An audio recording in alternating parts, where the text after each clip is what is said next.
మంగళగిరి శ్రీ లక్ష్మీనరసింహ స్వామివారి వార్షిక బ్రహ్మోత్సవాల్లో భాగంగా ప్రతి సంవత్సరం స్వామివారికి అమ్మవారికి పట్టు వస్త్రాలు సమర్పించే కార్యక్రమాన్ని పాత మంగళగిరి పద్మశాలి సంఘం నిర్వహిస్తుంది. దానిలో భాగంగా ఈరోజు ఉదయం పాత మంగళగిరి నుంచి దేవస్థానం వరకు ఊరేగింపుగా స్వామివారి పట్టు వస్త్రాలు సమర్పించే కార్యక్రమాన్ని నిర్వహించినట్టు సంఘం అధ్యక్షుడు ఓట్ల పాల శ్రీనివాస్ బ్రహ్మోత్సవాలు జరిగిన సందర్భంగా మరి ఈ రోజు శ్రీ లక్ష్మీనరసింహ స్వామివారి అమ్మవారికి కూడా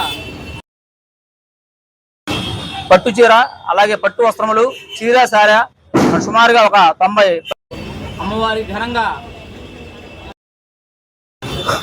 చేయడానికి ఈరోజు మా కమిటీ అందరూ కూడా నిర్వహించడం జరిగింది.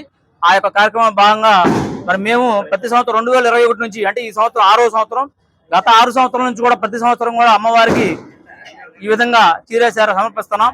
ఎందుకంటే మంగళగిరిలో మన అందరం కూడా పుట్టినందుకు లక్ష్మీనరసింహ స్వామి ఆశీస్సులతో అందరం కూడా సంతోషంగా ఉన్నాం. మరి అందరూ కూడా బాగుండాలి. మరి అందరూ కూడా పాడి పంటల పంటి అందరూ కూడా వ్యాపారాలు వృద్ధిగా ఉండి అష్టైశ్వర్యాలతో సుభిక్షంగా ఉండాలని ఈ ప్రాంతం అంతా కూడా మేము కోరుకుంటూ కార్యక్రమాన్ని నిర్వహిస్తున్నాం. లక్ష్మీనరసింహస్వామి ఈ యొక్క కార్యక్రమాన్ని నిర్వహించడం మాకు చాలా సంతోషంగా ఆనందంగా ఉంది.